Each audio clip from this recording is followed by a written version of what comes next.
Cordial saludo para todos, compañeros, docente. Vamos a desarrollar la actividad número 3, procesos de transformación social del curso Psicología Social. Les vamos a iniciar con la compañera Mariana. Bueno, inicialmente daremos una breve descripción de lo que es esta problemática y pues es fundamental mencionar que el desplazamiento forzado y la violencia social en Colombia han sido problemas persistentes a lo largo de la historia del país y pues especialmente debido al conflicto armado. También al narcotráfico, a las desigualdades estructurales y pues situaciones que se presentan en su mayoría con los campesinos. Muchas personas han sido obligadas a abandonar sus hogares, sus fincas, su lugar en el campo, debido a los enfrentamientos entre los grupos insurgentes o por los paramilitares o incluso por los grupos del Estado. E igualmente también todo esto pasa por la disputa que se presenta entre los territorios para poder realizar actividades ilegales. Toda esta situación ha generado de alguna u otra forma una crisis humanitaria que ha afectado tanto el acceso a la vivienda, a la salud, a la educación y oportunidades de empleo para las víctimas. Además, también ha generado una fragmentación social y también algo comunitaria eh, que ha permitido que aumente la criminalidad y la vulnerabilidad de muchas poblaciones. Y ahora, bueno, respondiendo, ¿qué movimientos sociales se reúnen en torno a este fenómeno y qué actividades realizan? Bueno, hay diversos movimientos sociales que han surgido en torno a esta problemática de alguna u otra forma, buscando justicia, buscando reparar la comunidad o pues buscar visibilización a las víctimas. Hay organizaciones como lo son la Mesa Nacional de Víctimas, el Movimiento Ríos Vivos y la Ruta Pacífica de las Mujeres que trabajan en la defensa de los derechos humanos. También en cuanto a la restitución de tierras y el apoyo psicosocial a los afectados. Todas estas iniciativas realizan marchas, realizan denuncias ante organismos internacionales, actividades para tener en cuenta la memoria histórica y también acompañamiento legal para poder exigir el cumplimiento de estas políticas y para poder garantizar que no se repita pues como el desplazamiento. Bueno, dando paso a los principales derechos que se ven vulnerados con este fenómeno, elegimos tres, entre ellos está el derecho a la integridad psicosocial. Esto lo que habla es de una pérdida de redes de apoyo comunitario, como ahorita lo mencionaba Mariana, y de una fractura de identidad territorial. Lo que hace esto es generar un traumatismo colectivo y una manifestación en la salud mental de las personas que sufren del desplazamiento, generando así trastornos como la ansiedad generalizada. Veíamos en un estudio que el 68% de los casos visualizamos este trastorno de ansiedad generalizada en las personas que son víctimas del desplazamiento. Otro derecho vulnerado es el derecho a la no discriminación. Vemos como el 43% de las personas desplazadas en Medellín sufren de estigmatización territorial. Lo que hace es limitar a las personas al acceso laboral y a servicios básicos, ahondando mayor aún la discriminación y perpetuando la exclusión. Entonces son dos fenómenos que se están viendo, la discriminación más la exclusión social. Y por último, elegimos el derecho a la reparación integral y vemos como tan solo el 12% de las víctimas, hablando de Medellín, han sido restituidas de sus tierras. Eso para el 2024.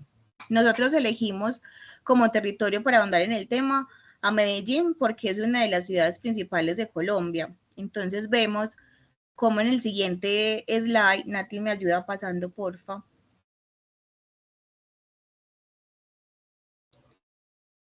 Encontramos que hay unas cifras que no nos acompañan y hablamos de que en Medellín la situación actual para el 2025 tenemos 215 personas que fueron desplazadas. Esto equivale a 90 familias que corresponden principalmente a Chocó y al Catatumbo. Y si nos vamos a las principales comunas de Medellín, tenemos a la comuna 13, a la comuna 7, la 4, la 8 y la 9, que están representando un 68% de desplazamientos intraurbanos. Y finalmente tenemos que 63 familias recientemente fueron desplazadas que se están enfrentando a un riesgo de revictimización por estigmatización territorial. Sin embargo, Aunque el panorama puede ser desalentador con esas cifras que mostramos, también dentro del conversatorio queremos traer a colación cómo también hay comportamientos positivos en Colombia, y para eso le doy la palabra a otro de mis compañeros. Bueno, gracias, Laura. Continuando pues con nuestro tema, vamos a hablar entonces de esos cambios que se han logrado para estas personas en la historia de nuestro país. Hablamos que la violencia social en Colombia ha sido pues protagonista en diferentes momentos de la historia de Colombia, que ha generado un sinnúmero de comunidades desplazadas y víctimas de este delito y de otros. Entre los cambios para las personas que han sufrido desplazamiento y violencia social, podemos hablar también que están protegidos mediante la Constitución del 91. Además, se creó el Ministerio Público, que lo integra la Procuraduría General de la Nación, la Defensoría del Pueblo y las personerías municipales, teniendo pues como función la protección de los derechos humanos. Bueno, seguido a esto también aparece una serie de normas, también con ello la creación de entidades como la Unidad para las Víctimas, que brindan ese apoyo a estas personas afectadas por este flagelo, producto pues de ese conflicto interno armado de nuestro país. Es así que se busca como garantizar los derechos fundamentales de estas personas. Siguiente, por favor. De acuerdo a las acciones que este grupo de personas han realizado para avanzar en el cuidado de sus derechos, hablamos entonces que las víctimas tienen como esos espacios de participación en la toma de decisiones que pueden impactar desde las mesas municipales de víctimas, como lo hablábamos, las mesas departamentales y nacionales, hasta la representación pues en el Congreso con las 16 curules de víctimas que han sido producto de los acuerdos de paz firmados por el Estado colombiano. Las víctimas también tienen ese derecho a la atención psicosocial que busca mitigar y superar estos daños causados a las poblaciones. Entre ellos se afecta pues ese proyecto de vida, generando esas dificultades para la familia, para las comunidades en general. Y ya para finalizar, compañeros, de este modo pues se ha logrado que grandes cambios a lo largo de la historia de Colombia en favor de estas personas que van desde la atención inmediata, la atención psicosocial, reparación integral, el trato de respeto y dignidad, apoyos económicos, hasta la participación en la toma de decisiones. Ya continúa la compañera. Buenas noches. Bueno, como lo dijeron mis compañeros y ya explicaron el tema, es importante ahora reflexionar sobre qué estamos haciendo nosotros como profesionales de la salud mental para restaurar a estas personas, para ayudarlas en ese proceso de, no de olvidar, porque es una situación muy difícil por la que pasaron, pero sí de la resiliencia que ellos deben tener para volver a iniciar, porque eso sí tenemos los colombianos, y las personas tienen esa fuerza, pero cuando trabajan en comunidad, cuando trabajamos desde lo individual, porque tenemos pues todos unos conflictos individuales, pero necesitamos de la sociedad para podernos impulsar. Voy a hablar sobre un referente que me impacta mucho, que fue Jaime Garzón. Jaime Garzón tenía una forma muy particular de ser, pero él decía siempre la verdad. Lo que pasa es que era de una forma muy atrevida, entonces se metió en muchos líos con la política. Pero él, ¿qué mensaje nos quiso dejar? De que un trabajo social, pues él dejó un trabajo social que impactó, arriesgó su vida, y que enseñó que todo lo que atenta contra los principios y los derechos de una sociedad traspasa a lo emocional. Cuando traspasa nuestra vida emocional, se ven frenados todos nuestros proyectos, la gente no evoluciona porque está lastimada.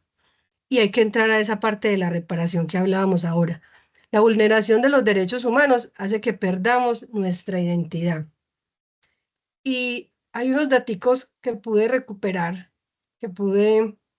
que resonaron en mí de algo que escuché de él, y es ¿cuál es la importancia de la educación?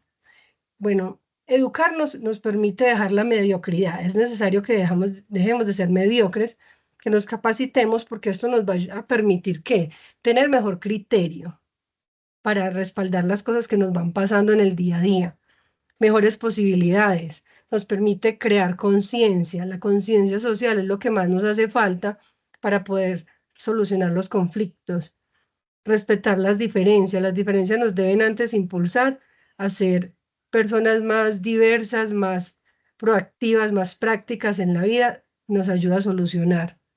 La participación en las comunidades, buscar nuestros propósitos, nos ayuda al uso razonable de la libertad, las nuevas conexiones, porque en la medida que nosotros aprendemos, conocemos a nuevas personas que tienen quizás nuestros mismos ideales. Y ahí es donde se arman nuevas comunidades y ayudamos a apoyar un país que de pronto la democracia está tan deteriorada, pero cuando nos unimos se hace más la fuerza. Y todo esto es para tener satisfacción desde la parte individual, pero cuando nos unimos hacemos cumplir nuestros propósitos y se respetan esos derechos que fueron quebrantados en lo que explicaron nuestros compañeros. Entonces, un llamado a pensar qué es lo que estamos haciendo nosotros como profesionales, qué hacemos los psicólogos sociales en estas situaciones. O sea, nos quedamos callados y esperamos que entre un gobernante que sí sea capaz, o vamos haciendo nuestros aportes desde pequeñas comunidades, desde grupos de conocer y de ayudar al entorno pequeño que tengamos y poder proyectarnos a una comunidad más grande, a un país con mejores alternativas. No sé si algún compañero quiera compartir algo más. No, compañera, yo creo que con eso ya damos cierre y esperamos haber aportado de manera positiva con ese tema que trajimos. Gracias.